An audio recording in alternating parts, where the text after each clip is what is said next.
মুক্তিযুদ্ধ করে দেশ স্বাধীন করলেন আপনারা, আপনার মতো মুক্তিযোদ্ধারা, দেশের সাধারণ মানুষ, কৃষক, শ্রমিক, ছাত্ররা।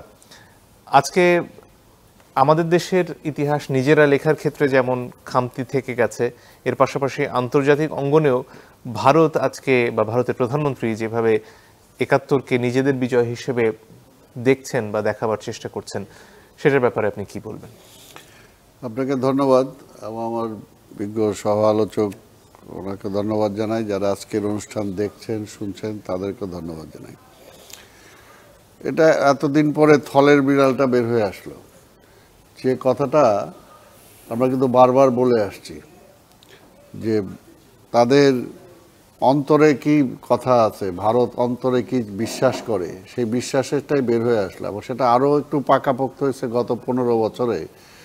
তাদের মানে আধিপত্যবাদী শক্তির পক্ষের শক্তি আওয়ামী লীগকে ক্ষমতায় রেখে তারা তো এটাকে একটা উপনিবেশের মতোই তারা প্রায় সৃষ্টি করে ফেলেছিল। প্রায় এই যে আজকে ইতিহাসের কথা বলেন, ইতিহাস তো বিকৃতি করছে আওয়ামী লীগ এবং ইতিহাস সবসময় মানে মানে আওয়ামী লীগ মানে বাংলাদেশের আমরা যারা যুদ্ধ করলাম বা মুক্তিযুদ্ধ বা মুক্তিযোদ্ধাদেরকে তারা দলীয়করণ করতে যেয়ে এবং সেটাকে তার প্রভুসুলভ ভারতের মানে তার প্রতি তার আনুগত্য প্রকাশ করতে যেয়ে নিজের স্বকীয়তাটা কিন্তু তারা হারিয়ে ফেলেছে এবং সেই কারণেই কিন্তু আজকের আওয়ামী লীগের এই যে চূড়ান্ত যে আজকে তাদের পরাজয় বা তাদের আজকে দেশ থেকে বিতাড়িত হয়ে আজকে তার প্রভুর কাছে যে আশ্রয় নেওয়া এবং এই যে গত 15 বছরে বাংলাদেশের ইতিহাসকে পাল্টে দেওয়া, বাংলাদেশের পাঠ্যপুস্তকের মানে বিভিন্ন পাঠ্যসূচিগুলো পাল্টে দেওয়া, এর মধ্যে দিয়ে কিন্তু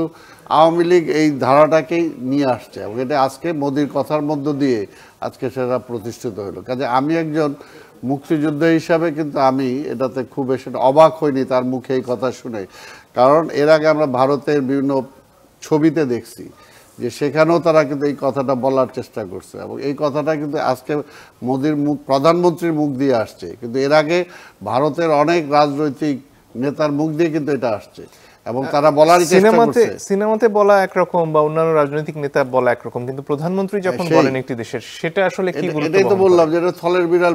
আসলে যে তারা কি মনে করে, অর্থাৎ আমরা বারবার যেটা বলে আসছি যে ভারতের হ্যাঁ আমরা সহযোগিতা পেয়েছি, আমরা কৃতার্থ, কিন্তু ভারত আমার স্বাধীনতা এনে দেয়নি। আমি একটা মুক্তিযুদ্ধে, আমি কি ছাত্র ছিলাম, আমি মুক্তিযুদ্ধে কেন গিয়েছি, তাই না? আমি আমার দেশ স্বাধীন করার জন্য আমার জীবন বিপন্ন করে সেখানে আমি অংশগ্রহণ করেছি এবং সেই সময় যে কথাটা বারবার অন্তত আমরা বলার চেষ্টা করেছি যে ভারত তার স্বার্থে এই মুক্তিযুদ্ধটা যদি আরও কন্টিনিউ করতো, আরও 1 বছর 2 বছর 5 বছর, তাহলে তার ভারতের মানে অনুষদ যেটা আজকের আওয়ামী লীগ তাকে ক্ষমতায় বসানোর মতো সুযোগই থাকতো না।